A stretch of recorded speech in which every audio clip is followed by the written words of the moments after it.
We Get Outdoors Nation. I am delighted today to have Nina Jensen with us all the way from just southwest of Oslo in Norway.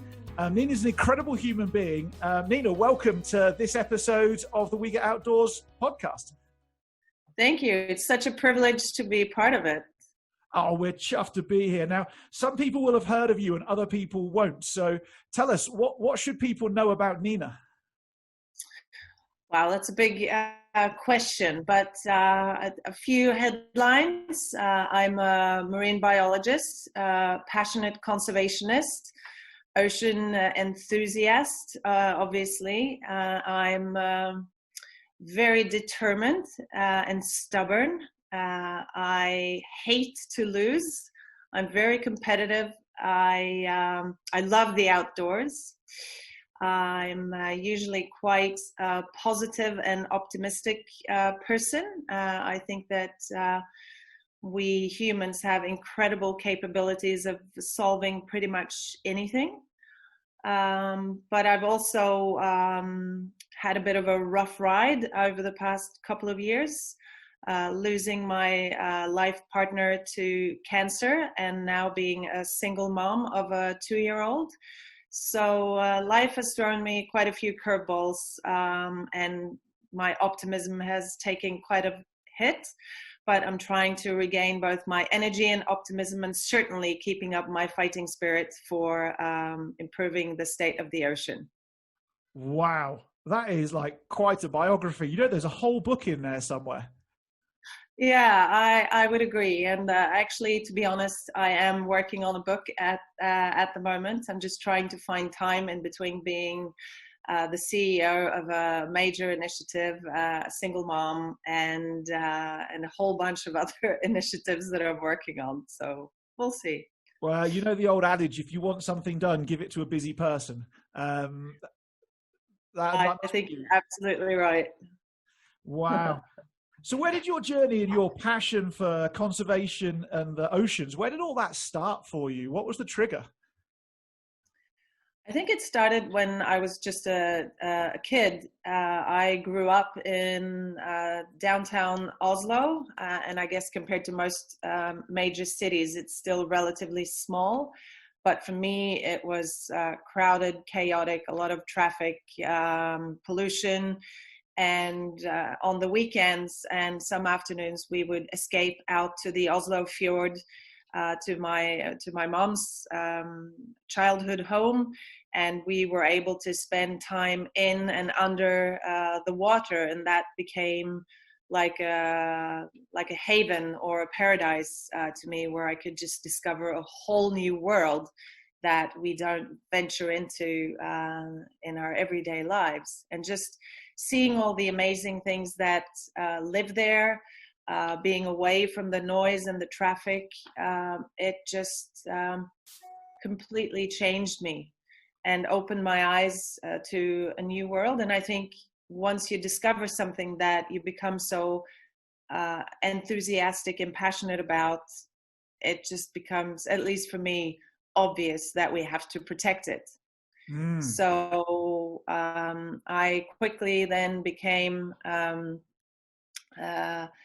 member of the Children's Club for WWF, and from a very early age decided I wanted to be a marine biologist and that I wanted to work for WWF as an organization.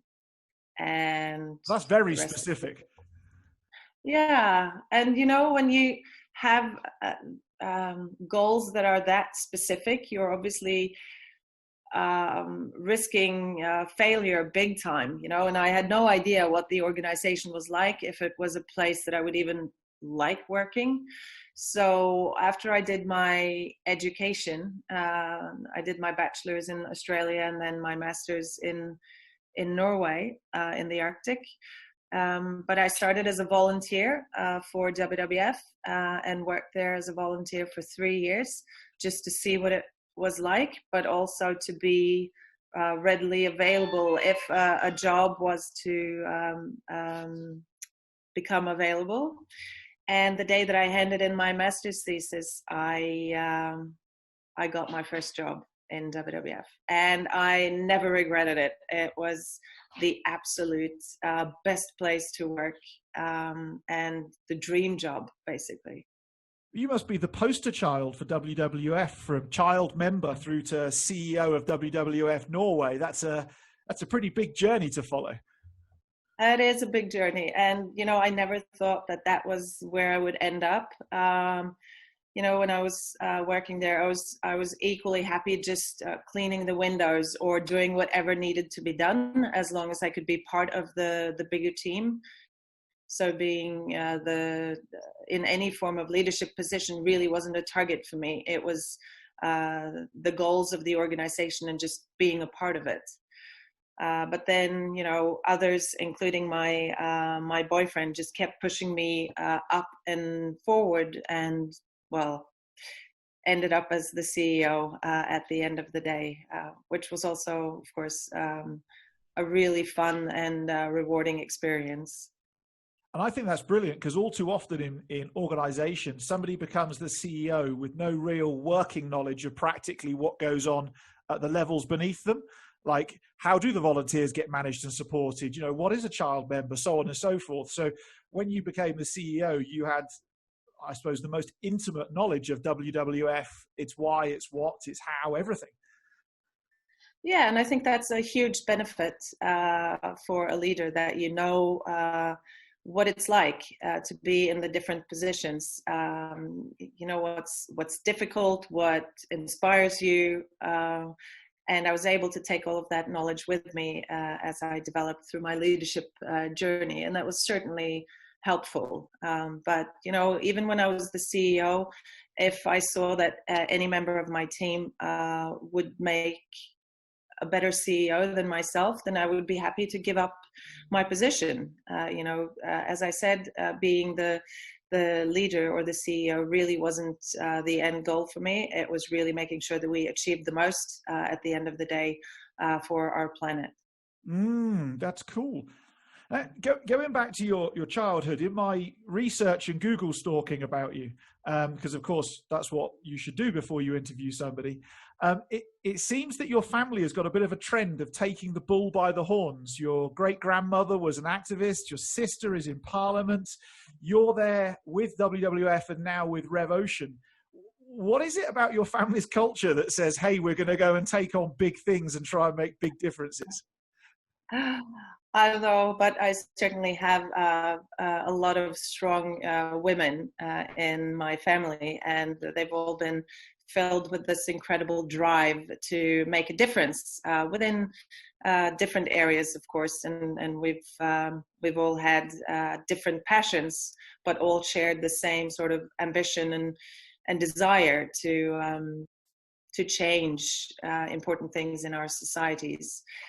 So I think, when you grow up with that kind of history, but there's also a culture and value set in our family of really not necessarily making it big, but standing up for yourself, being strong, always trying to find solutions, being independent, not complaining. And that helps, it just gives you the necessary items in your backpack, basically, as you travel through life and to get on the right path. Is that culturally normal for females in Norway, or is that unusual? I wouldn't say that it's unusual. But I think there's huge differences also between different families, and I wouldn't say all women are strong or have the same sort of desire to do what we've done. And I think, that's the same in anywhere across the world. We have different things that drive us, but there is this, obviously we are really privileged in Norway, where we have focused a lot on equality and women's rights and reducing differences and so forth. But that battle is certainly not won yet. We still have a long ways to go before women and men are 100% equal and enjoy the same privileges. Yeah. In fact, I would even guess and go be brave enough to say that's going to be a battle for very many generations to come, because I'm honestly not too sure whether the idea of complete equality is completely possible. It may even be that the balance swings at some point in time, and that the level of equality swings slightly the other way before it centralizes somewhere. But yeah. Well, I think it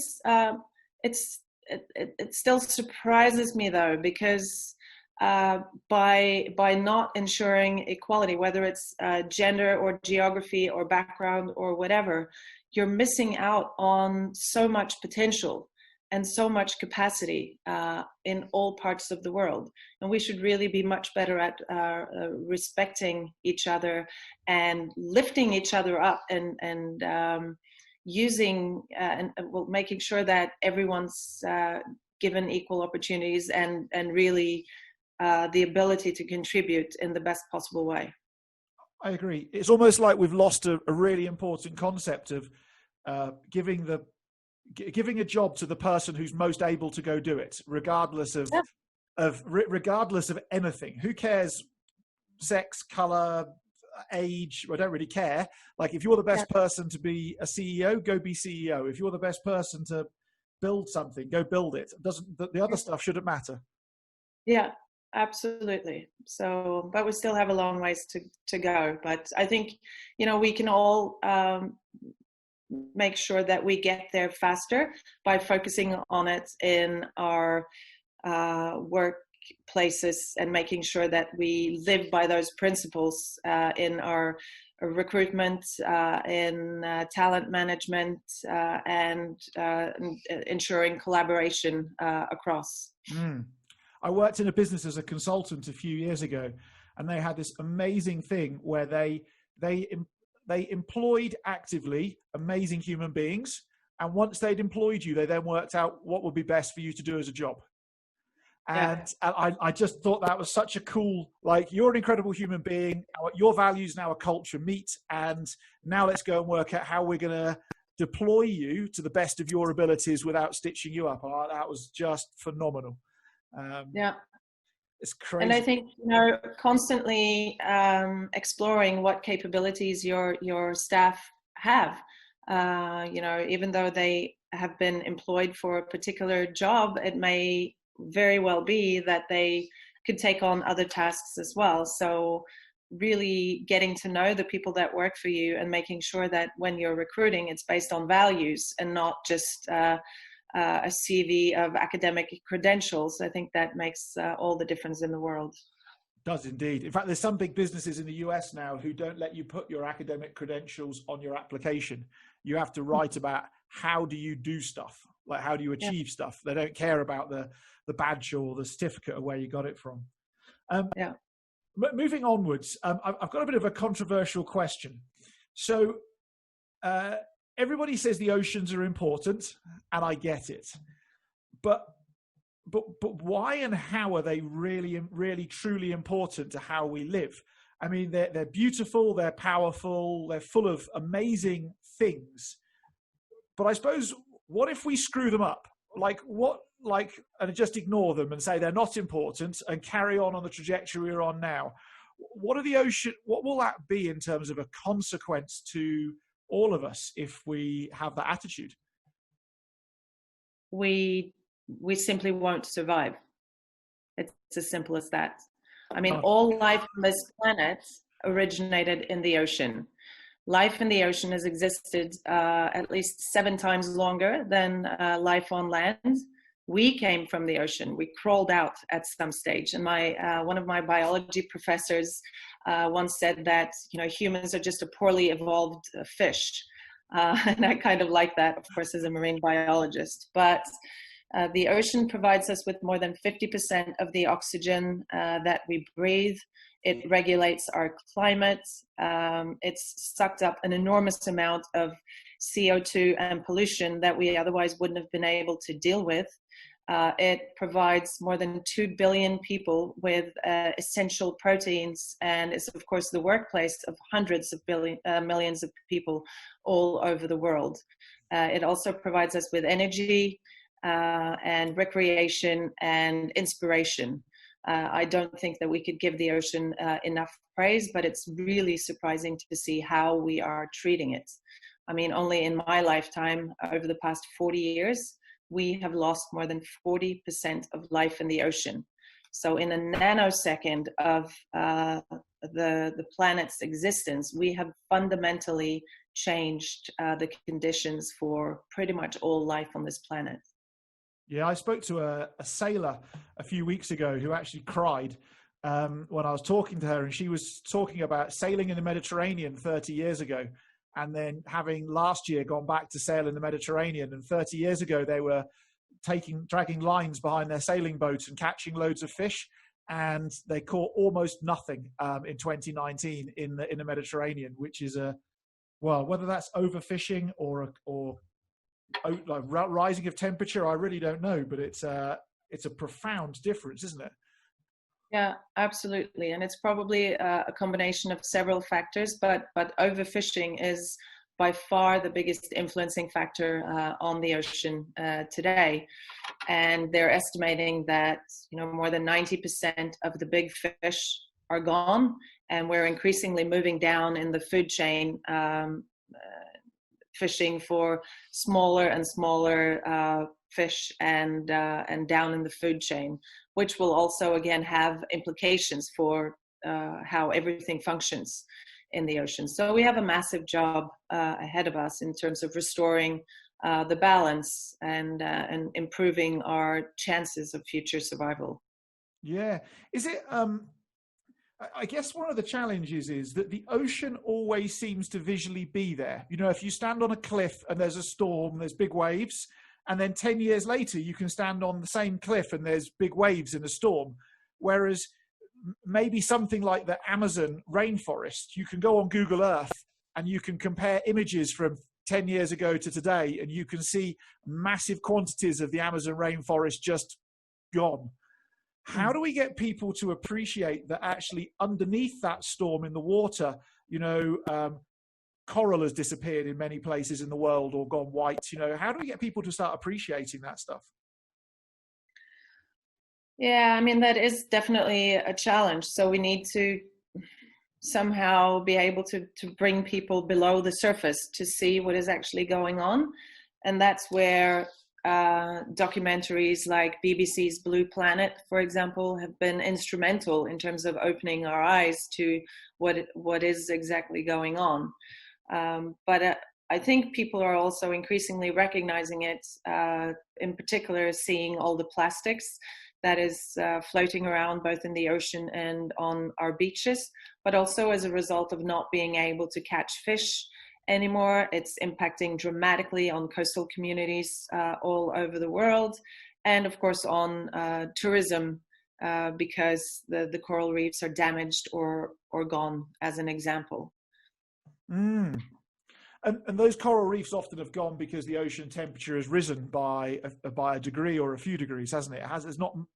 It's been a profound change in the coral having gone, but the actual, I don't know, it's hard to measure.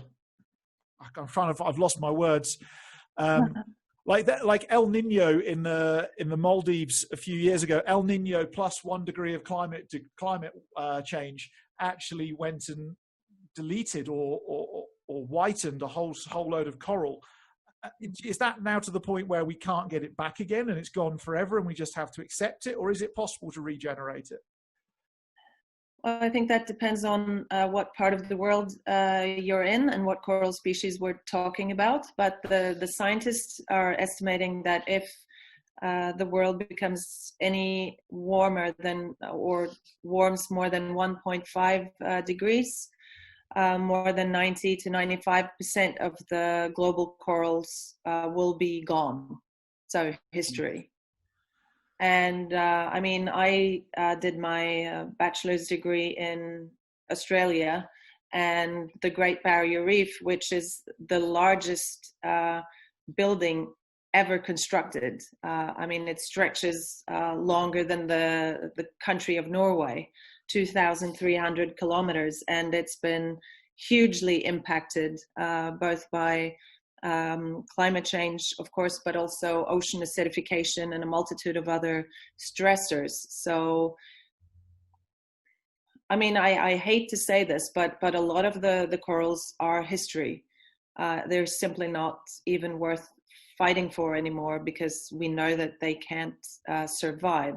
So we're at a point where we need to decide, where do we have the most resilient corals? Where do we have species that potentially can survive? And then really making sure that we protect those, but also explore ways of maybe replicating or putting out those particular species in restoration projects. So in some respects, you're creating like a Noah's Ark for coral. Yeah. And I think that's also the reason why so many conservationists and ocean enthusiasts all over the world are now fighting for this goal 30 by 30. So basically 30% of the oceans protected by 2030. And that's really making sure that we do protect what is left. Which is kind of sad. You know, ideally we should be able to manage all life on this planet in a way that it can all survive and thrive. But our ways of life are just over consuming and chewing our way through the planet in an incredible pace. Buying more and more stuff that we really don't need, making our lives more and more stressful because we have so many things that we need to take care of, and we need to make more money to buy more things that we don't need. And it's just this, we're just running around like hamsters in a madly spinning wheel, not taking the time to stop and think, what is it that really matters in our lives? It's interesting because culturally, if you go to somewhere like Japan, and I know Japan is very guilty of overfishing. I know that's a thing, but interestingly, culturally in Japan, you know, great grandparents are buying property or houses that will never be paid off for like 3 generations because the cost of property is that big. So they're culturally, they've got this ability to have this intergenerational timeline that they can see into the future of cause and effect. If we start paying this property off now, our great grandchildren will own a home. You know, and I wonder if that appreciation of time is something that we've all, or a lot of us, have lost, and all we can really experience is today, tomorrow, and the next month. Yeah. And then that's it. Yeah. No, I think you're absolutely right. So actually, if we all took the time out to just stop for a moment and think, you know, what is it that really matters? What is it that we would want more of in our life that we don't have? I also think most people would say time. But, you know, we are the stewards of our own time. We can make the choices. We don't have to live this crazy way that we are living. We can actually slow down, make other choices, and improve our quality of life. And, you know, we're only here for a very limited amount of time, so we better spend that time well. You know, not waking up when we're 95 years old and wishing that we'd lived our lives in a different way, you know, spending more time outdoors or with our families, or just, you know, drawing a deep breath. Just as you say, the word stop is so powerful. But stop requires bravery, because if you're going to do what you've just said, and I do actively try and do it personally in my life, the brave decision that it involves of going against what the rest of the family says you maybe should think about doing, and the rest of your working environment and social media and the shops, everything feels like it's driving you left, when actually the most sensible thing is to stop and go right. Yeah, you're absolutely right. And it's difficult. And, you know, I've found that myself as well. It is extremely difficult to stop and to pause, and because we're all just so frantically running in this system that society has created. But one of the things that has most dramatically improved my quality of life over the recent years was just logging off Twitter, as an example. Talk about a way of both wasting your time and energy. I mean, it was such a drain, to be honest. And I understand that it's important for a lot of people, so I'm not in any way judging. But for me, it was just such a dramatic improvement of my life, and that's just one very simple choice. Twitter can be a toxic cesspool on occasions. It is. I often tell people the best use of Twitter is sending but not receiving. So put something up and chuck it into the pool, but don't try and look at the comments or follow anything else, because you'll just upset yourself. Yeah. No, absolutely. So yeah. I mean, we can make choices, but we don't have to maybe make the sort of revolutionary big steps all at the same time. You can do baby steps and still improve quite dramatically. But I never thought I would be able to break out of the hamster wheel myself. But for me, when my life partner was hit with brain cancer, that automatically forced us to take time out and focus on ourselves, our health, and making the most of our time. And it's also made me really acutely aware of how precious time is, and that we really don't know what will happen around the next corner. So we really should be making sure that we are spending our time doing what we love with the ones that we love. Yeah, and it's incredible that for a lot of people it takes something as traumatic as that to almost force you to stop and work out what it is. And I really wish there was a mechanism on planet Earth that was not that significant, because I rather suspect, like with the oceans, the rainforests, everything, that people will only really take any real action in volume when they've almost got a gun to their head, and it's, I guess, too late. And I don't know whether there is a solution to taking action sooner. I don't know. What do you reckon? Is there anything that we can do to get motivate people to stop and do something, better choices sooner? Well, I think at least as a result of my own journey over the past couple of years, I've shared a lot of, I've opened up a lot in social media and towards friends and family. And even though they haven't been going through the same traumatic experience, they've all sort of seen the world a bit through my eyes in this time. And it's made them reflect also on their own personal situation, how they are spending their time. Are they treating their family and friends and partners in a good way? What if they were to lose someone they loved, for example?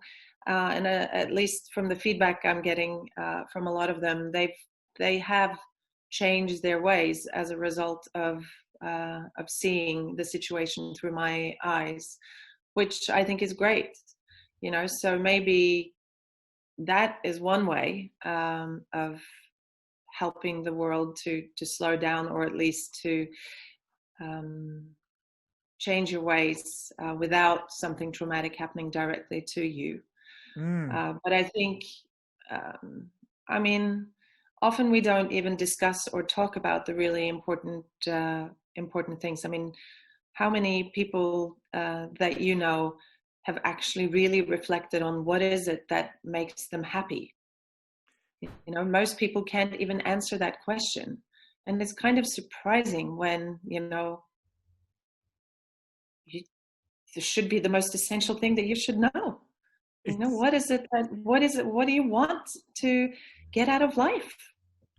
I have a question that I ask a lot of my clients. I coach a lot of business owners and a lot of people, and I often ask them to describe their perfect day in detail to me. And a lot of people cannot describe a singular perfect day. They can describe lots of compartmentalized bits, like I'm with so-and-so over here doing X, Y, and Z, and then so-and-so, somebody different over there doing something completely different. And I'm like, well, that's cool, but that's 2 days. Like, what's that one perfect day? And it's interesting that people are generally happier and more successful in every way in their life the moment they can describe that perfect day. Yeah. So I think, making sure that we ask ourselves the right questions and actually being able to ask, some very basic but fundamental questions. What makes you happy? What is a perfect day? If you are 95 years old and you're looking back at your life, what will have made your life a success?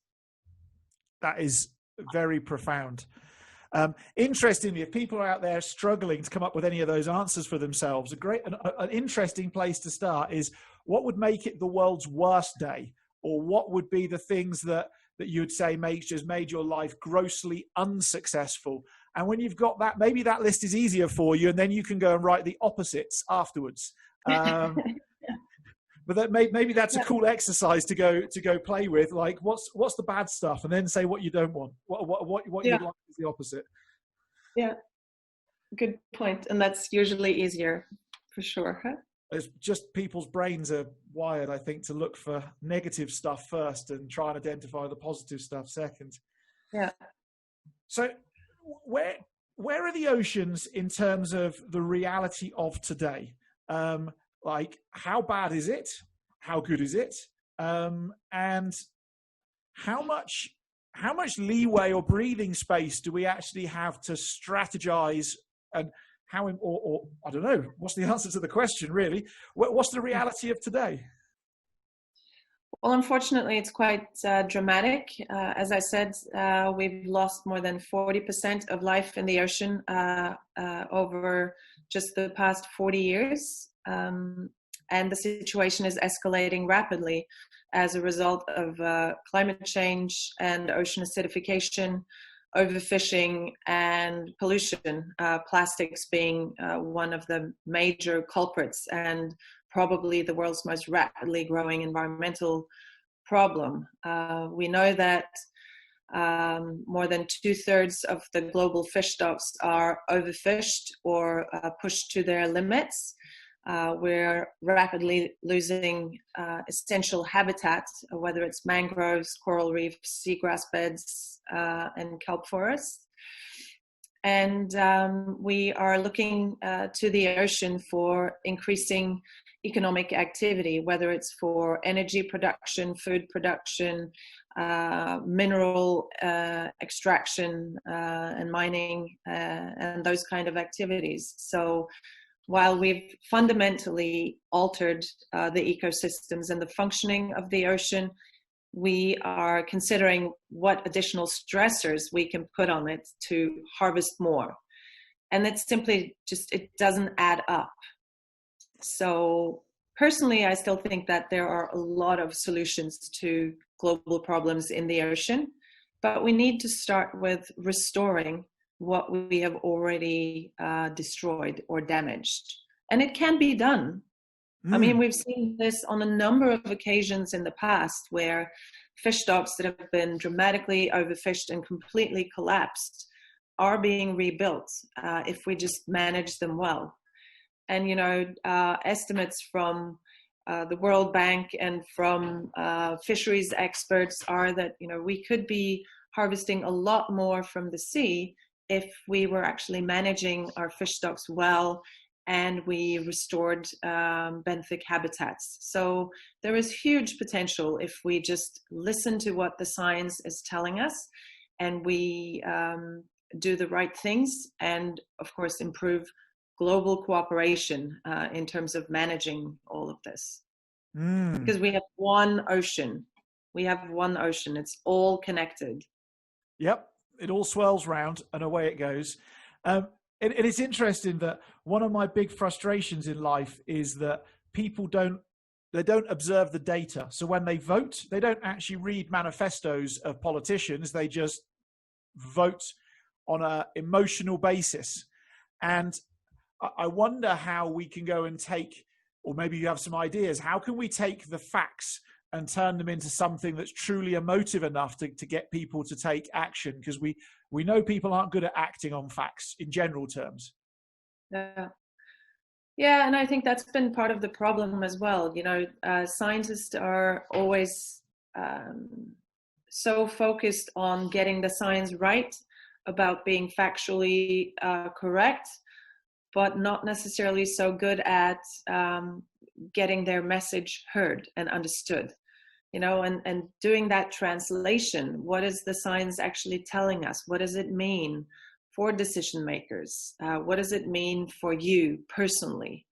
I think improving the translation of what the science is telling us is increasingly important. So using all sorts of communication tools to really help people, and in particular decision makers, understand what the science is telling us and what we have to do about it.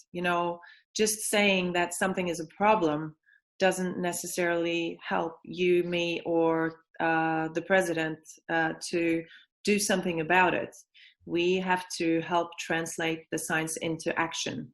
So if the science is telling us that we're moving in the wrong direction in terms of climate change, emissions are rising, we need to translate that into the concrete steps that politicians and decision makers need to make. I think often it can be almost too overwhelming for a lot of people in terms of when somebody hears we need to stop global warming just as a thing, where their head often goes to is, I need to sell my car and walk or cycle everywhere. Like that's where their head is, like, so extremist. And yet the reality probably is, if we all drove 10 miles a week less, everybody who owned a car, the emissions coming out would drop by some ginormous amount, and the impact would be amazingly positive. We don't actually have to sell the car, just walk everywhere. Actually, yeah, those are good things, but the changes individuals have to make are probably a lot smaller than we think. Yeah, and I think there are relatively simple steps that you can take if you want to dramatically improve your footprint. And one of the biggest impacts that we all have on our planet is our consumption, whether it's for particular products, clothing, toys, whatever, but also and especially food.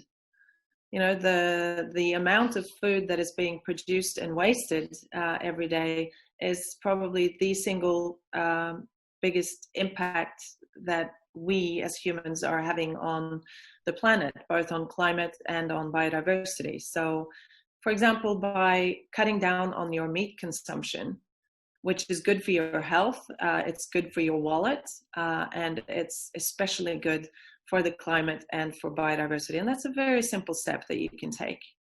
And I guess the hard thing is to translate that into, what does reducing your meat consumption actually mean to have any form of, is it that you have to go vegan? No. Is it, I don't know. What do you reckon? Yeah, no, definitely not. And personally, I'm not a vegan and I'm not vegetarian, but I like to consider myself a sustainable eater. So I'm very focused on what I buy and what I eat. So I try to eat less meat, but I certainly do eat meat. When I eat meat, I try to eat game. So not farm-raised animals, but wild caught, and always certified and always organic. But of course, a lot of this also is very expensive and not readily available for people all over the world. But I think if we all cut down on our meat consumption, because now in at least the Western part of the world, we are eating meat at least 3 times a day. You know, we eat it for breakfast, lunch, and dinner, and it's certainly not good for you and not good for the planet. If you cut that out from part of your meals and had a few meat-free days a week, then that goes a really long way in terms of improving your own health and the health of the planet.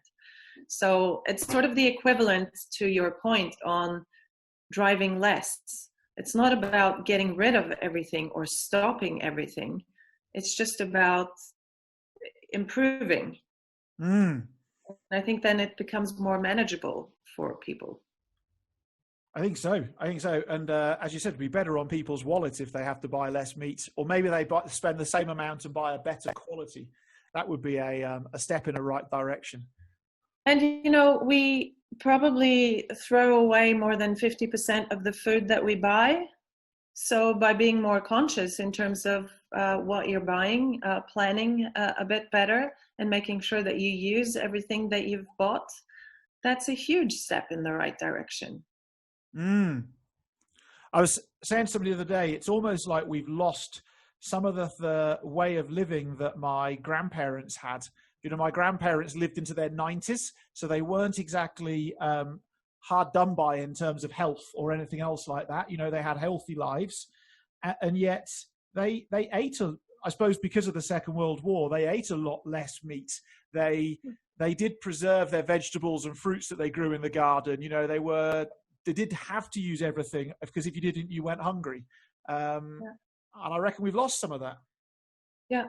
So definitely certain things were a lot better before, you know, and so we should probably listen to our grandparents a bit more and learning from some of the things that they were doing. Damn it, elders really are betters. I have a little hack that I use with regards to helping myself be more accountable to the planet, and that is that every week my goal is to reduce the amount of garbage and recycling that I put out on the street, because it's very visual. You can see how full your bin is when it goes out there, and I treat it as a game. How little garbage can I put out on a weekly basis? And I don't really think it matters what you do to achieve it, but just little simple things like that can help you focus on, basically, I'm going to put less into a landfill. It's very cool. So I've got a question for you, because I've got something that's been pestering my head. So you had probably the fanciest job really in WWF Norway as CEO. How did the move to REV Ocean happen? Because you said your childhood dream was to work in the WWF. So there you are, living your childhood dream, and now somebody's trying to convince you to go elsewhere. Yeah, that's a very good question. And to be honest, when I was working for WWF, when people asked me, what will you do when you no longer work for WWF? And I would freak out because there simply wasn't a life for me outside of that organization. That was my end goal. That's where I always wanted to be, and where I loved to be. It was the dream job. But you know, my way into conservation was through the ocean, and I am a marine biologist, and the ocean is what gets me really excited. And over the years, I've also become increasingly concerned about the direction that it's taking. So when Mr. Rocky, who I started the REV Ocean initiative together with, first approached me, I thought it was a very interesting idea and something that I wanted to help him develop, but I figured that I could do it as part of my job in WWF.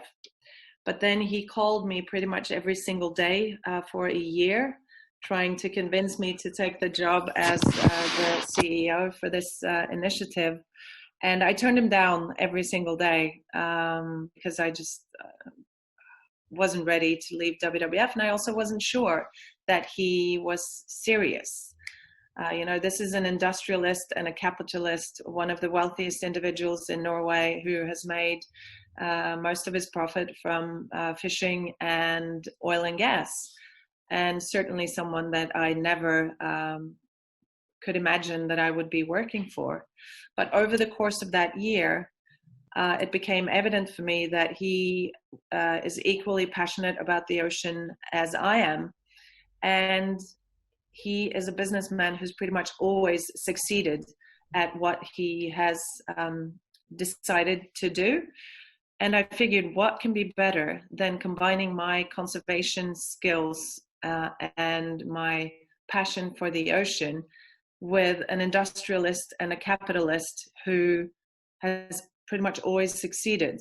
What if we are then able to succeed in improving the health of the ocean? And then the choice became relatively easy. And I must admit, I've not regretted it a single day. We have now been working together for a bit more than 2 years. And it started out with us just building the world's largest and most advanced research and expedition vessel.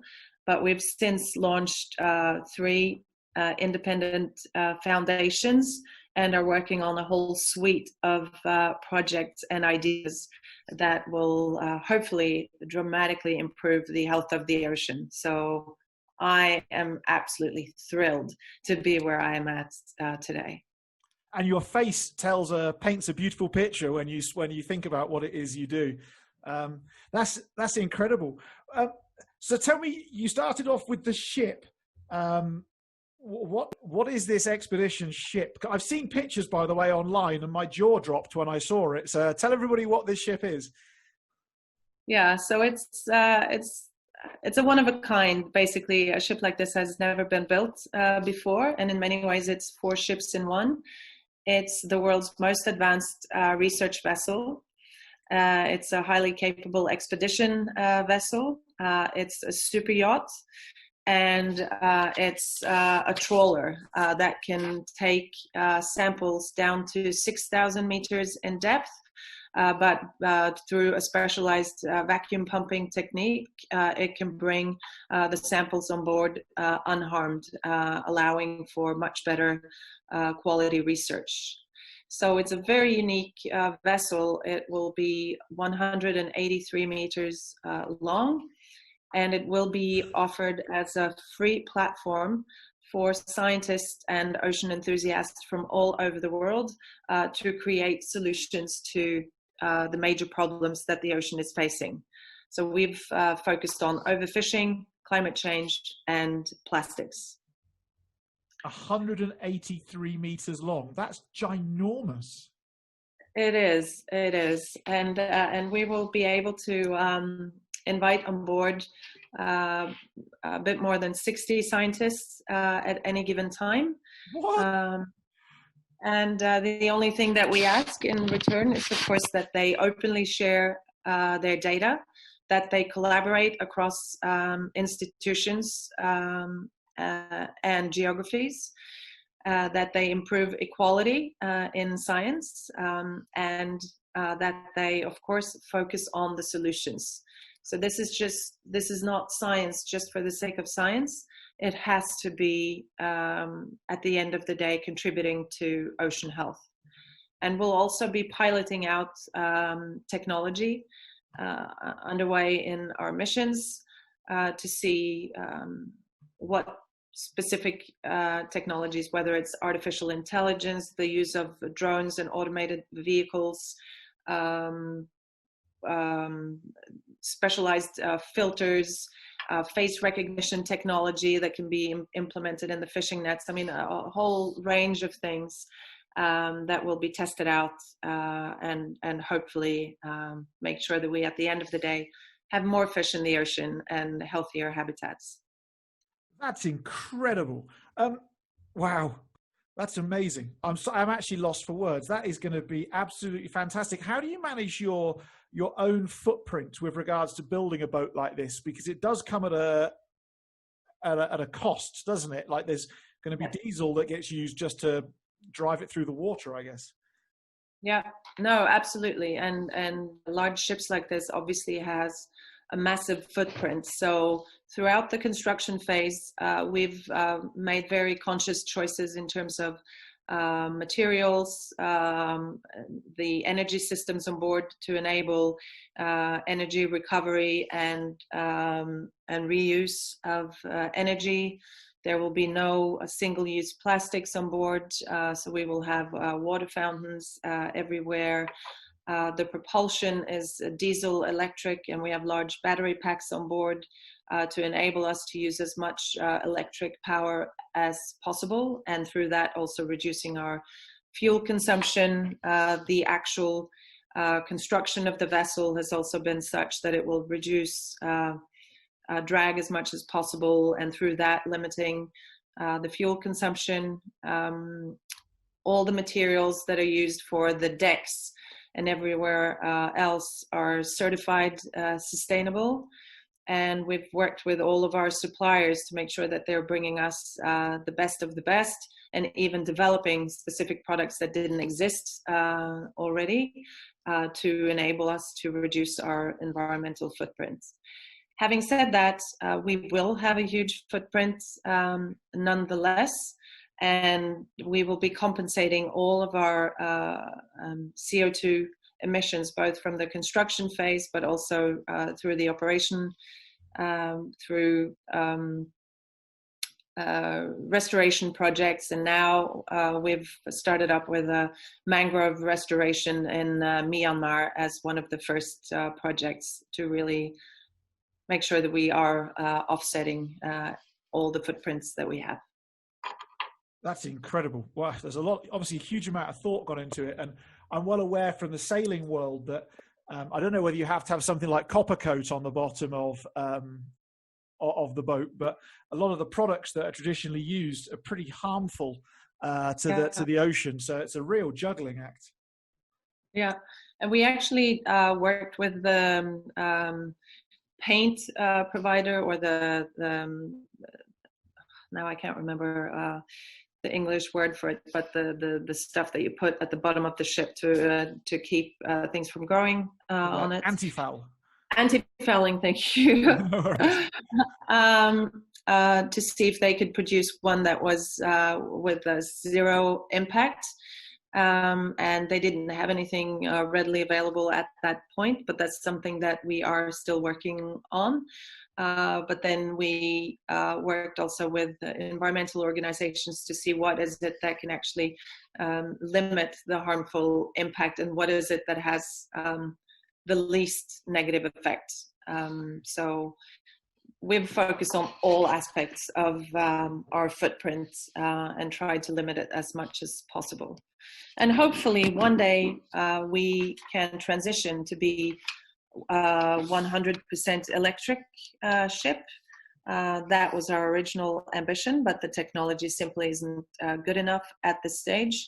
But that is also something that we will be working on in parallel, and really making sure that, you know, as new technology becomes available, that we are bringing that to market as well. Cool. So moving through to being very current and present in today, obviously COVID-19 is busy bouncing its way around the world and doing whatever it's doing. I've noticed, living where I live, that there's been no international flights in and out of South Africa now since mid-March, and the combination of the lockdown, COVID, and the flights, I've noticed that the air quality is much better in Johannesburg than it was beforehand. I'm wondering, has COVID had a positive impact on the ocean at all, or do you think it could have with what we've experienced?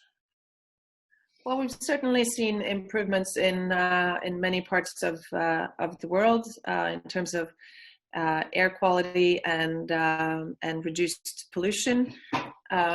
But we've also seen spikes in, for example, plastic use and discards from face masks and single-use products that are increasingly being used for, you know, improving human health in a very challenging pandemic time.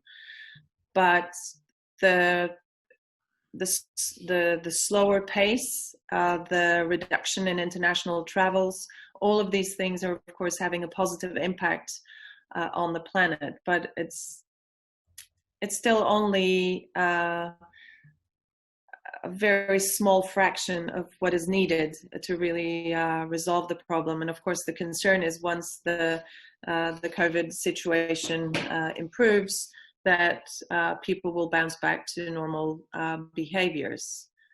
Mm-hmm. And we've unfortunately also seen in at least some parts of the world a spike in illegal fishing, for example, as a result of this. So not everything is improving. Some things have definitely improved, and we are seeing what a changed way of life can do in a positive way to our planet. So hopefully we've learned some lessons that we can bring with us as we go forward. Yeah, I've got this little thing, you know, when you go and find that you've got somewhere and something's happened, often when you look back in hindsight, you see there was a whole series of indicators leading up to whatever's happened that were there telling you that, like, giving you information, saying, like, warnings, I suppose. And my little conspiracy part is that I think COVID actually could be somebody waving a red flag at the side of the road because there's going to be something hazardous coming. I'm just a bit of a hippie on the side, and that's kind of what I think it's here for. It's like a wake-up call, if we choose to listen to it. Yeah, no, and many people think the same, you know, and I mean, regardless, it is certainly a massive wake-up call for all of us in terms of how we are treating the planet and ourselves, and that, you know, by taking some important steps, we can dramatically improve our ways of life. So I've only got a couple more questions for you, and then I realize your time will be short and both of us need to move on with our days. But I'm just very curious. I'm a parent. You're a single mum, as you said. You're a parent as well. What are you, in raising your child, what are you doing differently now with regards to your increased level of knowledge and about the ocean and the planet to bring your child up maybe in a way differently to how you were brought up? Like, I don't know if I'm clear enough, but what are you doing to help them be a protector of the world when they're older? Yeah, well, I think it's really, really important how we raise our children and teaching them good ways from an early age. So I'm, of course, bringing him outdoors all the time. And teaching him an appreciation for life and for nature, marveling at all the different life forms that we have, whether it's an ant or bees or flies or whatever, and just also really enjoying it myself because I'm seeing the world through his eyes. And then, of course, teaching him about waste management. So picking up after himself and picking up waste when we're out in the nature. We do beach cleanups together. Even though he's only 2 years old, he is fully aware of recycling, for example, and putting things in the different bins. And that waste is not something that we should be throwing out in nature. So everywhere we go, he always picks up rubbish on the streets or in nature. And I think just overall an appreciation of what we have and enjoying it. Cool. That is incredible, and I wish all parents would get out there and go and get down on their hands and knees at the height of their child and go and look at the ant's nest, maybe not as a thing that's a nuisance, but a thing of exploration and wonder. Yeah, it's and for me personally, I always thought that I would be so much busier with a 2-year-old. But it's actually just shifted my priorities in terms of time. So I find that I actually have more time now than I did before, but I'm just much better at managing my time and prioritizing the right things. So we do have time to sit down and smell the flowers and watch the bees, to be honest. And it actually improves your quality of life as well. Yeah, it's one of the big differences I have in working for myself as opposed to working for somebody else is if I need to let a business deadline slip by a few days because I get the opportunity to go swimming with my daughter when she finishes preschool, I'll take the swimming with my daughter every single day. That's the win, and the work can just happen tomorrow. Yeah, and I wish more people were like that, and not missing out on those really special moments, because there comes a day when that time has passed, and you can't get it back. You will never get those precious moments back, and so let's not miss them while they're happening. And it's hard because the words we say are true, but equally it doesn't necessarily feel that true on occasions. That with pressures of the rest of the world, it can feel quite overwhelming, but it is true. They'll only be 2 or 4 or however old they are once, and then that's it, gone. Yeah. So I just want to give you the opportunity as we come towards the end of our time together. If you had a message for the world, what would it be? Wow. Well, as a marine biologist, maybe not surprising that nothing is more important than the ocean. And we are currently treating it as a massive waste dump, and it cannot continue. And we all need to contribute to improve the state of the ocean.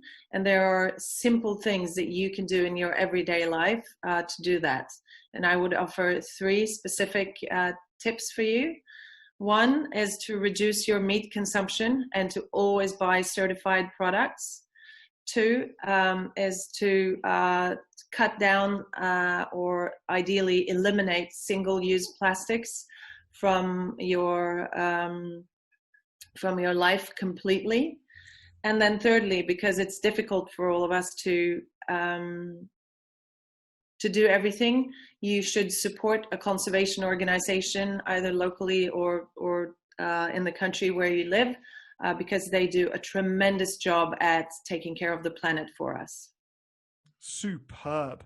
And if people want to get on board, support you, support REV Ocean or the WWF, what's the best way of them doing that? Well, I would recommend going to our website, revocean.org. There you will find a lot of information about our various initiatives and how you can get engaged. Obviously, we're super keen to hear about exciting technologies and solutions that can improve ocean health, and to invite specific people, organizations and industries to come on board our vessel and try it out. So if you have a great idea, do reach out to us on revocean.org. Awesome. Nina, I guess I want to take a couple of seconds just to say thank you, not only for your time today, but for being one of the few people in the world who are willing to go on a conquest, and brave enough to go on a conquest, regardless of, money and job titles and whatever else, but to go and say, this isn't right, and we're going to make it right and do something about it. If there was more of you in this world, we'd have a happier, healthier, cleaner, tidier, and arguably more successful planet. So thank you so much for what you do. Well, thank you so much for those kind words. It certainly made my day, and thank you for having me on your show. No worries. Well, I hope that people go to REV.org or go to revocean.org and support Nina and what she does. And Nina, I look forward to catching up maybe when the ship launches and hearing more about it. I'd love to go on it one day, but that's a whole nother story. Thank you for your time today. About that. Say again? Thank you. Yeah, let's talk about that. Oh, I'd love to do that. Thank you for your time today. Thank you. Bye.